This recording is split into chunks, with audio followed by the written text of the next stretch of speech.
کوئی رات چراغ جلتا ہے.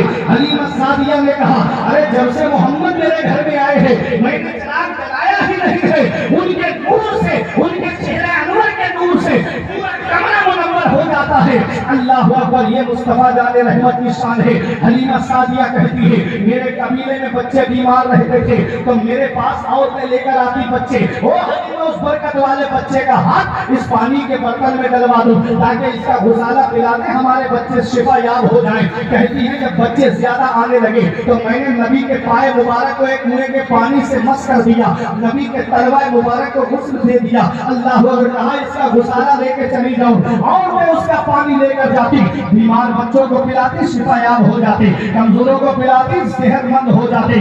اللہ اعلیٰ حضرت کا شعر یاد آ گیا کہ جب فرماتے ہیں جس کے تلووں کا دھوبن ہے آب حیات, جس کے تلووں کا دھوبن ہے آب حیات ہے وہ جانے مسیحا ہمارا نبی. اے لوگوں میرے نبی کی شان دیکھو. حلیمہ سعدیہ کہتی ہیں یہ تو ایسے برکت والے ہیں, میرے گھر میں کئی کئی دن کے واقع ہوتے تھے, ان کے مبارک قدم میرے گھر میں کیا پڑے کہ میرے گھر میں برکتیں ہو رہی ہیں. میری بکریوں نے دودھ نہیں دیا, ان کے قدموں کی برکت سے اتنا دودھ دیا کہ گھر کے سارے برتن بھر گئے, تب بھی دودھ ان کے تھنوں میں کم نہیں ہوا. کہا پھر دامن کیوں پھیلایا؟ تب حلیمہ سعدیہ کہتی ہے میں نے دامن اس لیے پھیلایا ہے کہ 2 سال میں مجھے ان سے اتنی محبت ہو گئی کہ میں ایک لمحہ بھی ان کے بغیر نہیں رہ سکتی, کچھ دن اور میرے گھر پہ رہنے کی اجازت دے دو.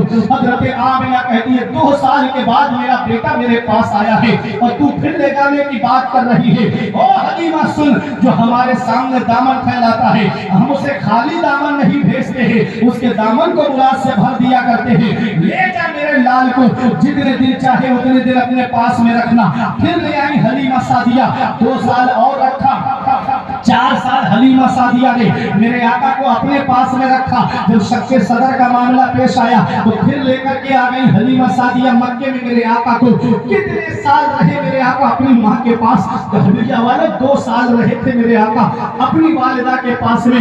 اللہ اکبر, جب 6 سال کی عمر میرے آقا کی ہوئی تب آپ کی والدہ آپ کو مدینہ منورہ لے کر آئی, آپ کی ننہال. اس وقت مدینے کا نام مدینہ نہیں تھا بلکہ یثرب تھا, جس کا معنی ہے بیماریوں کا گھر. مدینہ تو میرے نبی کے قدموں کی برکت سے بنا ہے, مدینہ تو میرے نبی کے پائے مبارک کی برکت سے بنا ہے.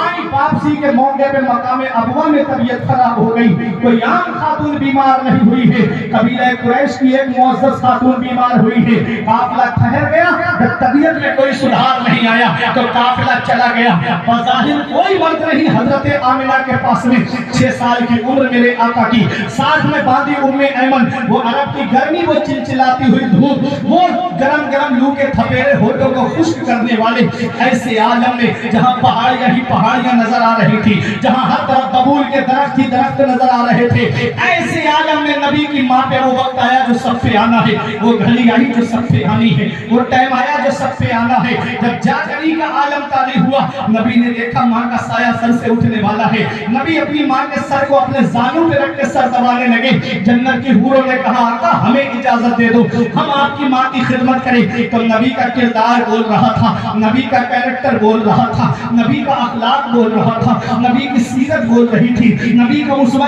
حسنہ بول رہا تھا کہ ماں کی خدمت کا حق نرسوں اور نوکرانیوں کی ڈیوٹی لگا کے ادا نہیں ہوتا ہے. ماں کی خدمت کا حق تب ادا ہوتا ہے جب بیٹا خود اپنی ماں کی خدمت کرتا ہے. نبی اپنی ماں کا سر دبا رہے ہیں, آنکھوں سے آنسو نکلے, حضرت آمنہ کے چہرے پر گرے.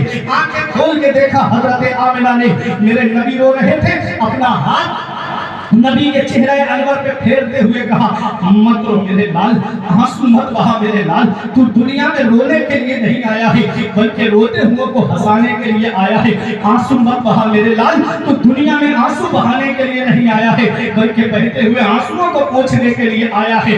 بچے ماں باپ کی موت پہ اس لیے روتے ہیں کہ ماں باپ کے بعد بے سہارا ہو جائیں گے. میرے لال تو کسی کے سہارے کا محتاج نہیں ہے, تیرا خدا تیرا سہارا ہے اور تو ساری خدائی کا سہارا ہے. اللہ اکبر, حضرت آمنہ کی آنکھوں میں آنسو تھے. اے لوگوں مجھے بتاؤ کہلویا والو, اگر کسی بچے کے باپ کا انتقال ہو جائے تو کتنے لوگ ہوتے ہیں بچے کو سہارا دینے کی بات کرنے والے. کبھی چچا سینے سے لگا کے کہتا بیٹا تیرا باپ دنیا سے چلا گیا, ابھی چچا موجود ہے پریشان مت ہو. کبھی تاؤ سہارا دینے کی بات کرتے ہیں, کبھی نانا سہارا دینے کی بات کرتے ہیں, کبھی ماموں سہارا دینے کی بات کرتے ہیں, کبھی پھوپا اور کھالو سہارا دینے کی بات کرتے ہیں,